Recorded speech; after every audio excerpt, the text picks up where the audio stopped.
தற்போது நெல்லை மாநகரில் தாமிரபரணி ஆறானது பாய்ந்து ஓடிக்கொண்டிருக்கிறது. தாமிரபரணி ஆற்று நீர் நெல்லை மாநகருக்குள் புகுந்திருக்கிறது. கூடுதல் விவரங்களை வழங்குவதற்காக செய்தியாளர் ஜெபர்சன் இணைப்பில் இருக்கிறார். ஜெபர்சன், இது தொடர்பான முழு விவரங்கள் என்ன?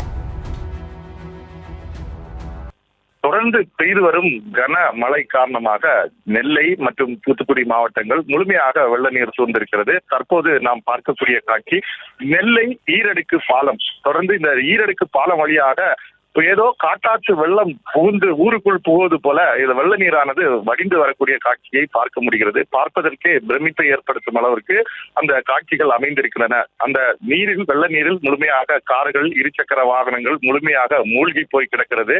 அந்த தாமிரபரணி ஆற்றிலிருந்து வெளியேறக்கூடிய இந்த தண்ணீர் தற்போது வீடுகள் இருக்கக்கூடிய பகுதி, தாழ்வான பகுதிகளை நோக்கி அந்த வெள்ளம் ஓடோடி வருகிறது.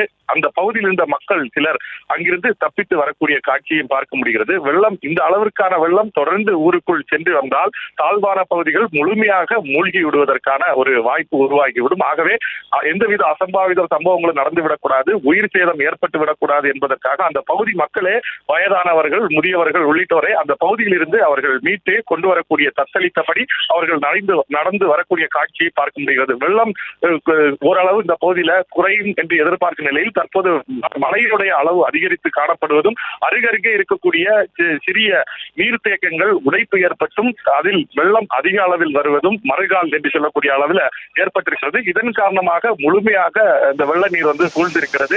நாம் பார்க்கக்கூடிய காட்சி பேருந்துகள், மினி பேருந்துகள் முழுமையாக மூழ்கி கிடக்கின்றன. வெள்ளத்தின் வேகத்தில் நடந்து செல்ல முடியாமல் மக்கள் தத்தளித்தபடி செல்லக்கூடிய காட்சியை பார்க்க முடிகிறது.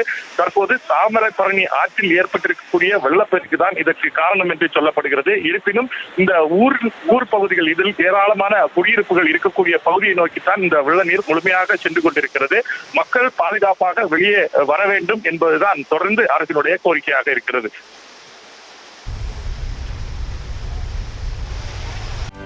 செய்திகளை உடனுக்குடனும் துல்லியமாகவும் தெரிந்து கொள்ள சப்ஸ்கிரைப் பண்ணுங்க.